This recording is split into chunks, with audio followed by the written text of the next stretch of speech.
Welcome to This Explainer. Today, we're jumping right into a seriously epic, multi-generational saga of restoration. We're talking about the Book of Ezra. It's a historical account that details the massive, decades-long undertaking of rebuilding a nation, a city, and an entire culture, literally from the ground up after a long period of exile. Now, you might be thinking this is just a story about ancient architecture, right? Well, actually, scratch that. It's really about the staggering logistics of ancient migration, some intense political maneuvering, and a profound cultural identity crisis. It's just a fascinating look at what happens when a displaced people finally get the chance to go home. Okay, let's dive into this. Here's the roadmap for our journey through this highly complex historical narrative. First up, the decree to return.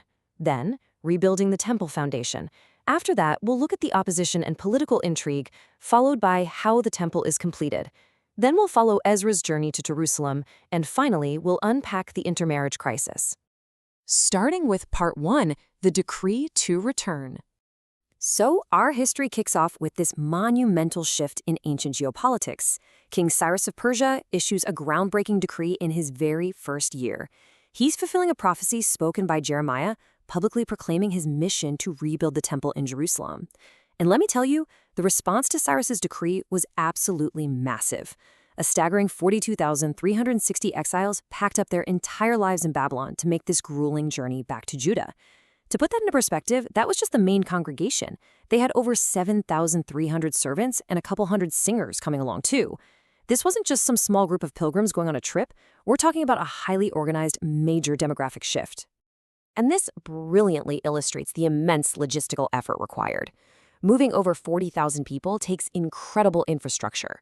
They brought hundreds of horses, mules, and camels, sure, but the real heavy lifting, that was done by a staggering 6,720 donkeys. Just try to imagine miles and miles of caravans winding their way across the ancient Near East, carrying families, supplies, and all the raw materials needed to literally restart a civilization. But get this. They weren't just carrying personal supplies. They were reclaiming national treasure.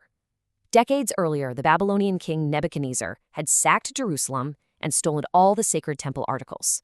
Well, King Cyrus actually had these brought out of the treasury by Sheshbazzar to return them, turning this dry, ancient accounting into a spectacular visual of restored wealth. The inventory is just breathtaking.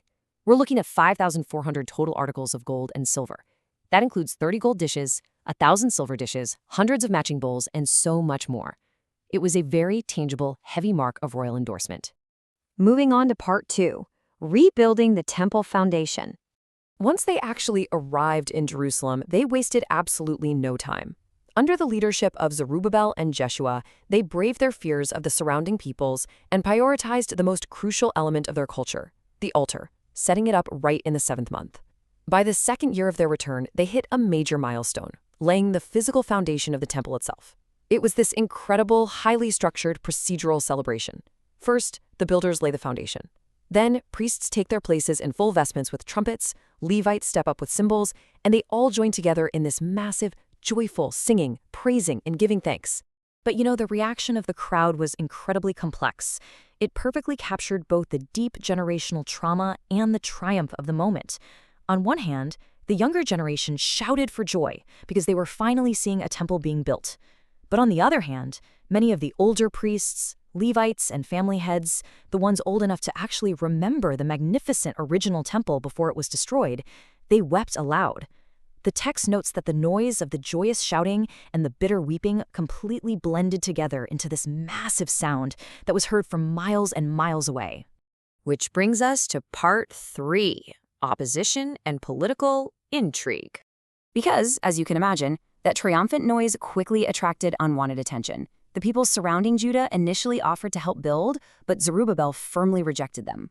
Well, that sparked a fierce, organized campaign of discouragement, local resistance, and legal warfare to actively halt the construction. This bureaucratic whiplash spanned decades across several Persian administrations. Enemies hired counselors to frustrate the plan starting under Cyrus. Later, under Xerxes, formal accusations were lodged.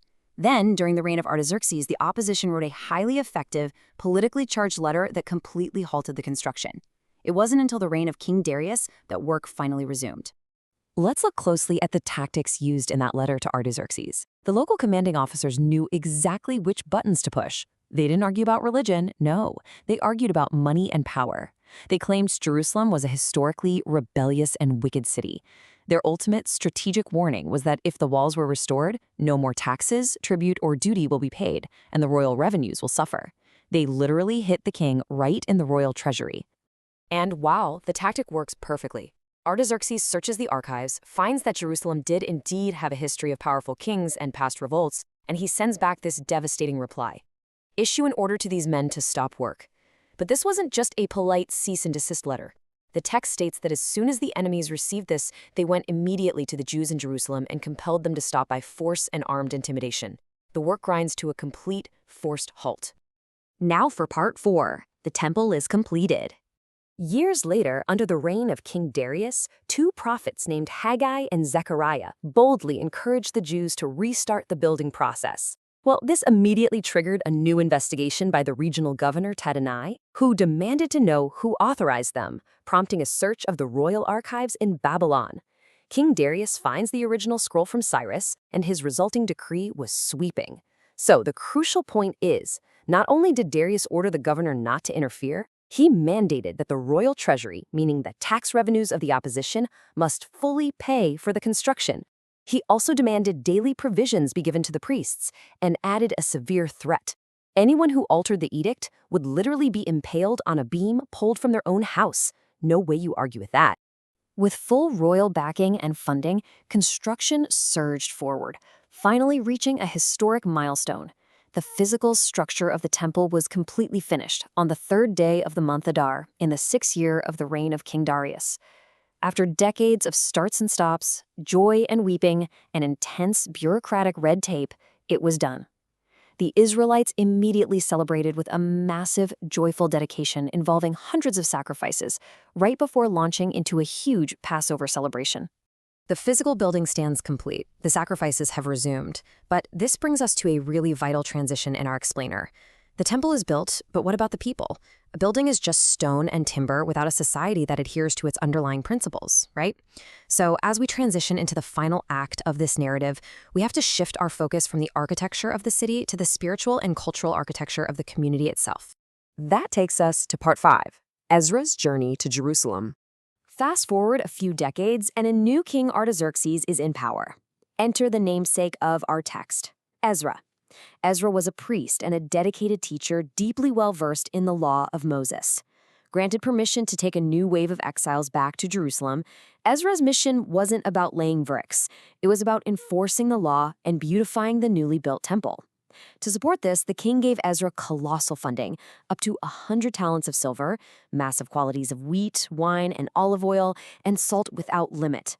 He even gave Ezra the judicial authority to appoint judges and enact severe punishments on anyone disobeying the law. But as you can probably guess, moving all this immense wealth across the unprotected ancient world is incredibly dangerous. And here we see a fascinating glimpse into Ezra's character. Before setting out, Ezra proclaims a fast at the Ahava Canal. He was actually ashamed to ask the king for soldiers and horsemen to protect them from bandits on the road. Why? Because he had already confidently told the king that God's hand protects those who look to him. Having made that bold claim, Ezra relies entirely on fasting, prayer, and the protection of God to safely transport his people and their massive treasure. Finally, part 6, the intermarriage crisis. Ezra arrives safely, delivers the silver and gold, but is immediately met with a stark, dramatic pivot, a massive cultural crisis. The people of Israel, including the leaders and citizens, had not kept themselves separate. They had intermarried with neighboring peoples, adopting local practices strictly forbidden by their laws. For Ezra, a man devoted entirely to the purity of the law, this was absolutely catastrophic. He tore his tunic, pulled hair from his head and beard, and fell to his knees in a devastated prayer of confession. "Oh my God, I am too ashamed and disgraced to lift up my face to you, my God, because our sins are higher than our heads." Maintaining a completely impartial look at this text, we see Ezra viewing this as an existential threat that could bring total destruction upon their tiny remnant of survivors. The community's response to Ezra's intense grief is swift, strict, and deeply emotional. A large, weeping crowd gathers around him, and they propose a covenant to resolve the crisis. They issue a rigid proclamation. Everyone must assemble in Jerusalem within 3 days or completely forfeit their property.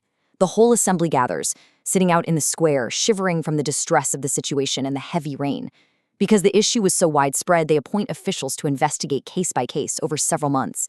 This ultimately results in the agonizing, highly controversial decision to separate from their foreign wives and children. Now, what's really interesting about this slide is how it shows the infraction wasn't isolated to just the common people. It was a deeply systemic crisis across all levels of society. Records explicitly call out the highest levels of religious leadership. Descendants of the high priests, Levites, singers, gatekeepers, and family heads were all involved. The leaders and officials, as the text notes, had literally led the way in this unfaithfulness. Which brings us to the end of our explainer, and to a profound, provocative final thought. The Book of Ezra chronicles an incredible triumph of logistics, faith, and political endurance to rebuild the Temple of God. But it ends on this stark, unresolved note of internal fracturing and deep emotional pain. They secured their borders, they built their altars, and they firmly enforced their laws. But as we reflect on those families broken apart in the pouring rain, we're left pondering the deep complexities and historical realities of this ancient restoration. They rebuilt the temple, but at what cost to the community? Thanks so much for joining us, and I'll catch you in the next one.